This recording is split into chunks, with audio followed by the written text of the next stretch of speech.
Shalom, selamat malam untuk kita semua yang berbahagia, kita yang hadir dan menyaksikan remis renungan manis yang disediakan teman-teman dari pemuda-pemudi Jemaat Bethesda Melafa. Bacaan pada malam hari ini di remis kesempatan kali ini terambil dari kitab Mazmur pasal 29 ayat 1 hingga ayatnya yang ke-11. Namun sebelum kotong membaca, bahkan kotong mendengarkan tentang firman Tuhan yang luar biasa, mari kotong satu hati dalam doa, kotong berdoa. Tuhan Yesus yang baik, kami bersyukur dan banyak bilang terima kasih karena atas kesempatan yang Tuhan berikan dalam kehidupan kami dapat melewati sepanjang hari ini Bapa. Kami butuh pertolongan tangan kasih-Mu supaya kami dapat menata kehidupan kami ke depan. Melalui firman atau renungan manis pada malam hari ini, Tuhan Yesus kuatkan kami sehingga bukan saja kami mendengar, membaca, tapi kami mengaplikasikannya dalam kehidupan kami. Berfirmanlah kepada kami, karena kami sudah siap Tuhan, maupun hamba yang Kau utus, dengan segala kesiapan hamba-hamba serahkan semuanya dalam tangan kasih-Mu. Mengampuni setiap salah dosa yang hamba perbuat, karena firman yang hidup itu kami siap menyambutnya. Amin. Oke teman-teman yang dikasih oleh Tuhan kita Yesus Kristus, pembacaan untuk kita pada malam hari ini terambil dari kitab Mazmur pasal 29 ayat 1 hingga ayatnya yang ke-11. Kita akan baca untuk ketong semua. Kebesaran Allah dalam badai. Mazmur Daud. Kepada Tuhan, hai penghuni surgawi, kepada Tuhan sajalah kemuliaan dan kekuatan. Berilah kepada Tuhan kemuliaan namanya, sujudlah kepada Tuhan dengan berhiaskan kekudusan. Suara Tuhan di atas air, Allah yang mulia mengguntur, Tuhan di atas air yang besar. Suara Tuhan penuh kekuatan, suara Tuhan penuh semarak. Suara Tuhan mematahkan pohon aras, bahkan Tuhan menumbangkan pohon aras Libanon. Ia membuat gunung Libanon melompat-lompat seperti anak lembu, dan gunung Sirion seperti anak banteng. Suara Tuhan menyemburkan nyala api. Suara Tuhan membuat padang gurun gemetar. Tuhan membuat padang gurun Kades gemetar. Suara Tuhan membuat beranak rusa betina yang mengandung. Bahkan hutan digundulinya, dan di dalam baitnya setiap orang berseru hormat. Tuhan bersemayam di atas air bah. Tuhan bersemayam sebagai Raja untuk selama-lamanya. Tuhan kiranya memberikan kekuatan kepada umatnya. Tuhan kiranya memberkati umatnya dengan sejahtera. Yang dikatakan berbahagia adalah setiap kotong yang membaca, mendengarkan, makan, melakukan dalam kehidupan kotong hari lepas hari. Satu kali lagi, shalom. Dimanapun teman-teman, sobat muda yang menyaksikan remis pada kesempatan malam hari ini. Kita berharap dengan penuh harapan yang besar dalam keadaan sehat dan minta waktu beberapa menit ke depan untuk tetap ada meskipun hanya dalam tatapan layar. Kita sama-sama belajar tentang firman Tuhan yang temanya beta kasih tema Tuhan di atas bencana. Temanya Tuhan di atas bencana. Nah, berbicara bencana nih, siapa sih yang tentang bencana? Beberapa bulan yang lalu masih ada yang membekas. Pokoknya bencana itu sesuatu yang membekas. Seroja membekas, seng-seng di mana rusak. Bahkan yang paling membekas di beta juga, ini perekaman remis yang kedua. Perekaman remis yang pertama karena ada satu dan dua hal, makanya harus rekam yang kedua. Bencananya di mana? Rekam yang pertama rambut masih ada karena ada kegiatan yang memang harus tata tertibnya begini. Dari kampus makanya rambut san ada, itu bencana karena siapa san mau tampil ganteng di channel YouTube yang lumayan lebih besar yang dimiliki oleh pemuda betes nama laf. Itu bencana. Kalau menurut beta bencana yang datang silih berganti. Bencana di dalam keluarga, ekonomi, pendidikan, pekerjaan, bahkan jodoh. Itu juga bencana. Pandemi yang sudah tahu berlangsung sampai kapan. Tiap hari ada varian baru yang masih datang. Itu juga bencana. Bahkan sudah menelan banyak jiwa. Korban-korban berjatuhan, Fatukua, TPU, Fatukua tiap hari babunyi terus. Itu juga bencana. Bahkan lagi isu-isu vaksin, hoax-hoax tentang vaksin. Pemerintah sudah berupaya bahwa ini adalah salah satu cara untuk kita memerangi. Tapi isu-isu hoax-hoax itu masih ada. Itu juga bencana buat kita. Bencana apapun yang datang menimpa ketong, memberi kesusahan buat ketong atau memberi bahagia buat ketong, tapi itu membekas dan bisa dilupakan, itu adalah bencana. Tapi semua yang datang itu membersihkan jalan, membuat ketong semua hampir lupa arah kemana ketong harus melangkah. Hilang harapan, hilang kekuatan. Tapi semuanya itu kita tahu bahwa Allah tidak pernah meninggalkan kita semua untuk berjalan sendiri. Dia selalu memberikan kekuatan karena dialah sumber pengharapan, dialah sumber kekuatan, bahkan dialah sumber segala berkat yang kotong punya sampai hari ini, itu semuanya bersumber dari dia. Jadi apa yang kotong harus buat ketika bencana itu datang? Kemana kotong harus melihat ketika bencana itu datang? Ya berdiri, melihat rencana Allah yang luar biasa. Allah ada di ujung bencana. Allah ada hadir untuk menguatkan ketong.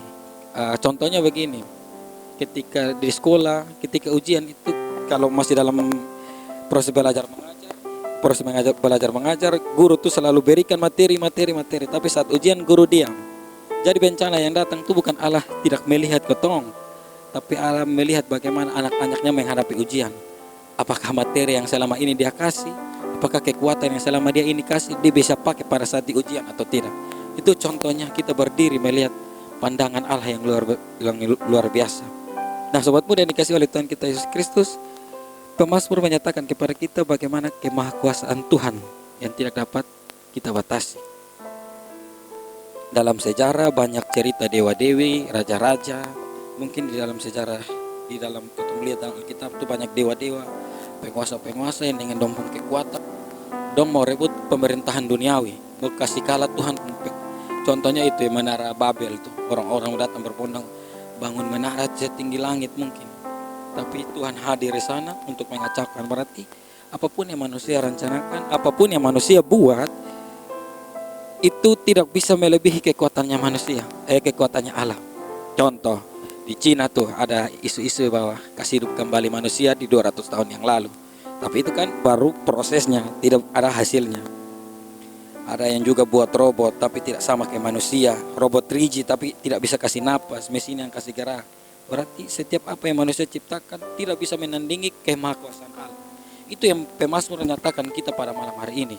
Nah, sobat muda yang dikasih oleh Tuhan kita Yesus Kristus, dalam Mazmur 29 ini tujuannya mau mengatakan kepada kita bahwa hanya Dialah Tuhan yang patut dipuji, disembah, dan dimuliakan. Dia adalah sang pencipta alam semesta yang ada. Nah, sobat muda yang dikasih oleh Tuhan kita Yesus Kristus, pada akhirnya nanti dalam bacaan Mazmur atau kita bisa lihat dalam Wahyu, dalam kitab kisah perjalanan cerita yang ada dalam Alkitab ini, pada akhirnya nanti semuanya akan tunduk. Semuanya akan tunduk, semuanya akan bersorak, ada melihat kemahakuasaan Tuhan yang selama ini mungkin orang Kupang katakan, banyak orang Kupang katakan kalau masih pele-pele atau belum PK.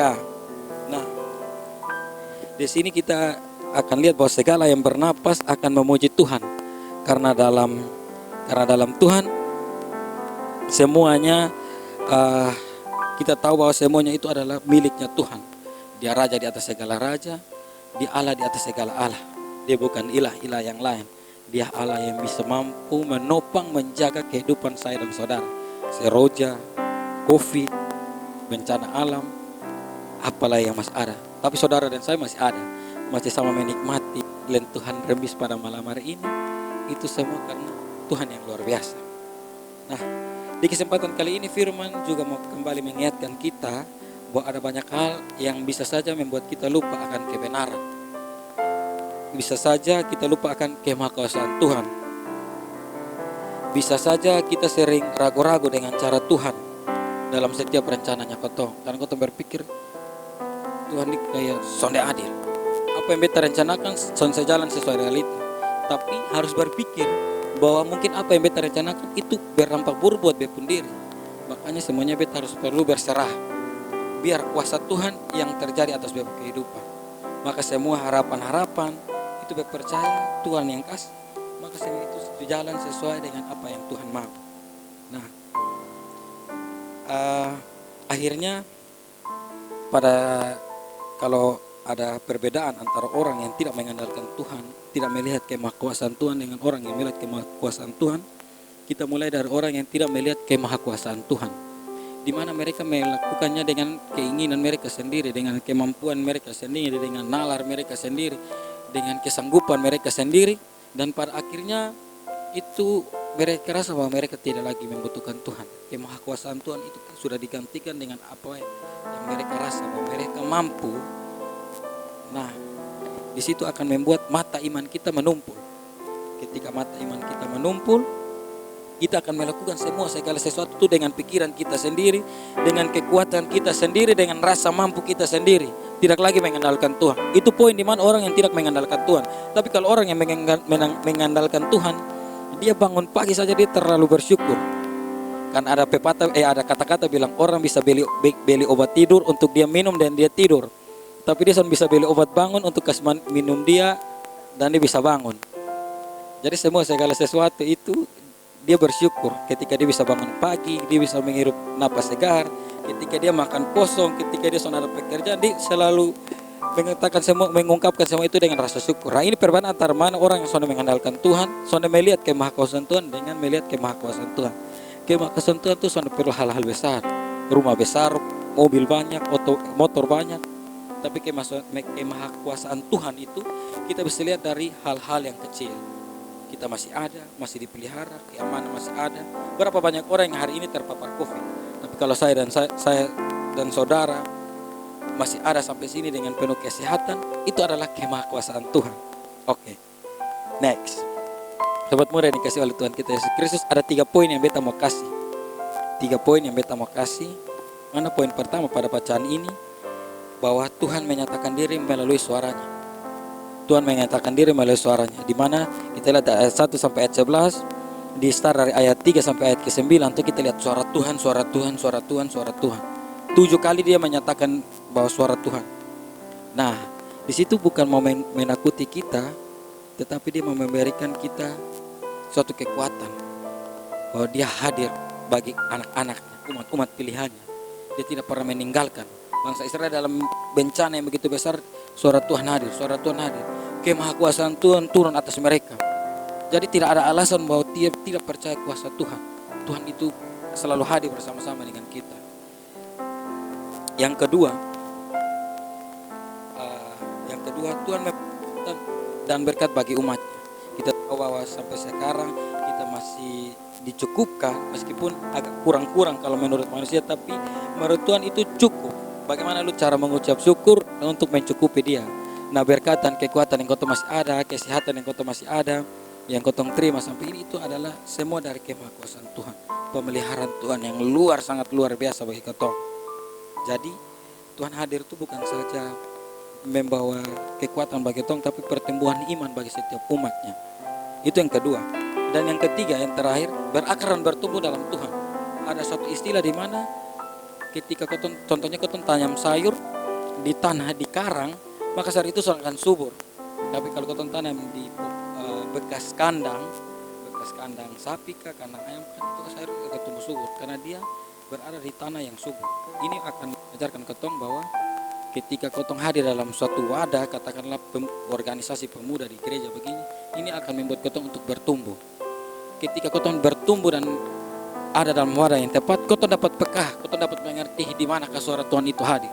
Tapi kalau kotong hidup dalam kegelapan, hidup dalam pesta pora, hidup dalam miras, di dalam kotong pemikiran ini akan terbentuk suatu pemikiran bahwa Tuhan hadir untuk beta. Beta hidup kekuatan sendiri.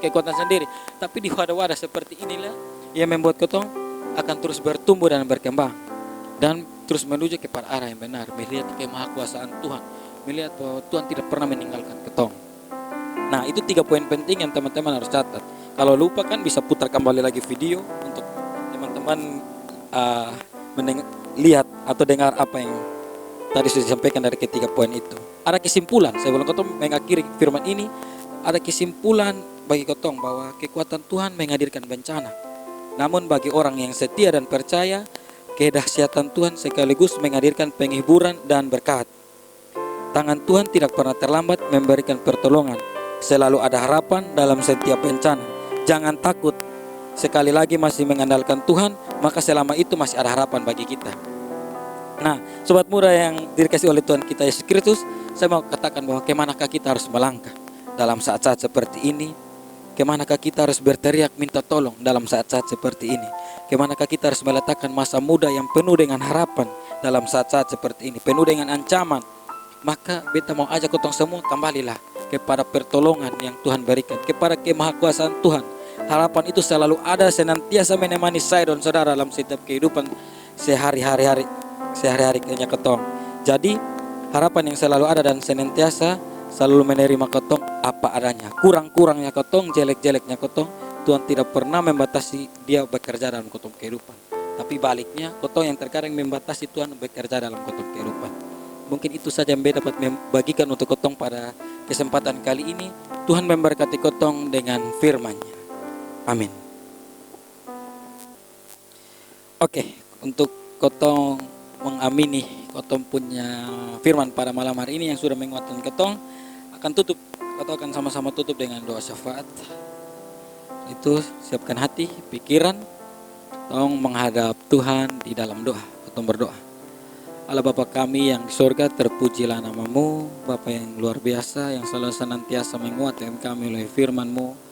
Hamba-Mu yang sudah selesai berbicara dengan segala kekuatan hamba-Mu. Tidak sempurna Tuhan. Tuhan hadir, menyempurnakan apa yang keluar dari bibir mulut hamba. Supaya setiap orang yang mendengar dalam remiskes kali ini diberkati. Bahwa selalu ada harapan, selalu pertolongan yang Tuhan berikan. Di balik bencana, di balik masalah kehidupan, di balik pergumulan. Maka yang kita perlu adalah taat, setia, mengandalkan Tuhan dalam setiap proses kehidupan yang terjadi dalam kehidupan kita, kami Bapa. Tuhan Yesus, Allah Bapa kami dalam kerajaan surga. Hamba tidak sendiri di sini. Hamba berterima kasih untuk kesempatan, talenta-talenta yang Kau berikan pada teman-teman multimedia di Jemaat Bethesda Malava yang senantiasa memberikan dirinya untuk melayani pada pandemi ini, Tuhan Yesus. Kami hanya bisa memberikan remis, tapi firman itu menguatkan kami bahwa siapapun yang ada di dalam bencana selalu ada kekuatan bagi kami. Engkau memberkati teman-teman dari multimedia, Engkau menguatkan, Engkau pakai terus memberikan talenta-talenta yang luar biasa ini Bapa, sehingga mereka mengembalikan talenta yang Tuhan berikan itu untuk hormat dan kemuliaan nama-Mu. Bukan mereka pergi untuk menguburkannya, tapi untuk semuanya untuk hormat dan kemuliaan nama Bapa. Ama juga berdoa untuk pemuda-pemudi di Jemaat Bethesda Malava yang senantiasa menemani, yang senantiasa hadir dalam mendengarkan remis yang sudah disiapkan. Tuhan, kuatkan mereka dimanapun di sudut masing-masing. Engkau kuatkan mereka, Engkau memberikan pertolongan. Ada harapan yang mereka punya yang secara diam-diam mereka naikkan. Engkau kuatkan mereka Tuhan, sehingga mereka tidak hilang harapan, tapi terus melihat kemana dia harus melangkah Bapa. Tuhan Yesus memberkati UPP, BP, dan setiap anggota yang ada dalam BP Pemuda Bethesda Malava, Tuhan Yesus. Dari koordinator, ketua, seksi, Tuhan Yesus kuatkan mereka sehingga senantiasa hadir untuk melayani, memberikan pelayanan yang terbaik untuk setiap, sehingga pada masa muda teman-teman yang ada di Jemaat Bethesda Malava ini tidak sia-sia, tapi terus mengarah kepada kemahakuasaan yang senantiasa hadir bersama-sama dengan kami, yang bergumul dengan pendidikan, yang bergumul dengan pekerjaan. Tuhan Yesus kuatkan mereka, berikan mereka harapan, yang bergumul dengan jodoh. Tuhan Yesus, segala sakit penyakit yang mereka alami, Tuhan Yesus, yang mencari pekerjaan, kami juga turut mendoakan mereka Tuhan Yesus, bahwa mereka tidak sendiri, mereka punya teman-teman yang hadir menguatkan. Tuhan Yesus, dimanapun mereka berada, Tuhan Yesus, Engkau kuatkan mereka. Kami berdoa untuk pandemi sekarang ini kami dibatasi, tapi sesuai firman, tidak ada yang bisa membatasi kemahakuasaan Tuhan terjadi. Meskipun hanya lewat virtual seperti ini, tapi kami percaya firman Tuhan terus memberkati kami, memperlengkapi kami hari lepas hari. Kami berdoa untuk segenap kami yang hadir pada kesempatan kali ini. Tuhan Yesus memberkati setiap kami beserta keluarga kami, orang tua kami. Tuhan Yesus kuatkan kami, bahkan jemaat di tempat ini Engkau kuatkan kami. Setelah dari sini Tuhan Yesus, firman ini akan terus hidup, karena dia tidak saja hadir untuk menguatkan kami, tapi menguatkan banyak orang di luar sana. Tuhan Yesus, ini bagian doa, permohonan, ucapan syukur. Apapun yang tidak sempat kami sampaikan, tapi kami mohonkan, kami percaya Tuhan sudah mendengarkan dan menyempurnakan semuanya itu. Tidak sempurna, Tuhan hadir, menguatkan, menyempurnakan semuanya. Sehingga doa kami, doa yang kami terus naikkan kepada bangsa dan negara ini, itu menjadi suatu tombak untuk melawan pandemi yang ada. Ini kami mengampuni setiap salah dosa yang kami perbuat. Di dalam anak-Mu Yesus Kristus kami berdoa. Terima kasih Tuhan. Amin. Terima kasih. Shalom.